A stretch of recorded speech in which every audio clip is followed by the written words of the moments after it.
শক্তি, অন্তর্দৃষ্টি ও সমন্বয়ের গল্প।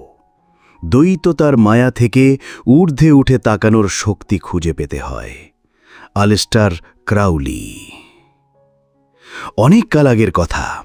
একটি অরণ্যের কিনারে এক নারী বসেছিল একটি বুনো সিংহের পাশে। সিংহটি ছিল হিংস্র, আগুনের মতো ক্ষিপ্র, তার চোখ জ্বলজ্বল করত অভিমান আর শক্তিতে। কিন্তু আশ্চর্যের কথা, সেই নারী তাকে শিকল পরায়নি, রশিতে বাঁধেনি, এমনকি ভয়ও দেখায়নি। তবু সিংহটি শান্ত। সে কে? সে হলো আমাদের ভিতরের এক নরম, কোমল শক্তি, যে মাতৃত্ব জানে, দয়া জানে, কিন্তু ভয়কে নয়, ভালোবাসাকে অস্ত্র বানায়। আমরা যখন নিজেদের ভিতরের বন্যতাকে, কামনা, ক্রোধ, অহংকার তাকে দমন করতে চাই, তখন প্রায়ই বল প্রয়োগ করি।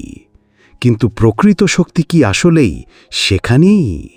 না, প্রকৃত শক্তি হল যখন তুমি নিজেই নিজের ছায়াকে চিনে ফেলো, তাকে ধ্বংস না করে তাকে আলোর পথে হাঁটতে শেখাও। সিংহটি আমাদের তলানির প্রবৃত্তি, সে ভালো মন্দের ঊর্ধ্বে।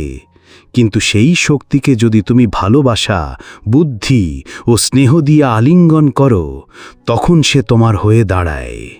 এই শক্তি পুরুষের নয়, নারীর নয়, এটা আত্মার শক্তি। এটাই সেই শক্তি যেটা দ্বৈততার মায়া ছিন্ন করে বলে, তুমি আমি আলাদা নই, আলো আর অন্ধকার উভয়েই আমি। আজ যদি তুমি কোনো ঝড়ের মুখোমুখি হও, কোনো রাগ বা দুঃখের সঙ্গে যুদ্ধ করো, তবে স্মরণ রেখো, শক্তি মানে যুদ্ধ নয়, শক্তি মানে বোঝাপড়া। শক্তি মানে তোমার হৃদয়ের ভিতরে বসে থাকা সেই কোমল আত্মাকে ডাক দেওয়া, যে বলবে, চলো আমি তোমার পাশে হাঁটি, যুদ্ধ নয়, সমন্বয় হোক। শক্তি বলতে আমরা যা বুঝি তা অনেক সময় বাহ্যিক ক্ষমতা, জোরে কথা বলা বা পরিস্থিতি দমন করা। কিন্তু স্ট্রেংথ কার্ড আমাদের শেখায় যে সবচেয়ে গভীর শক্তি আসে আত্মদৃষ্টিতে।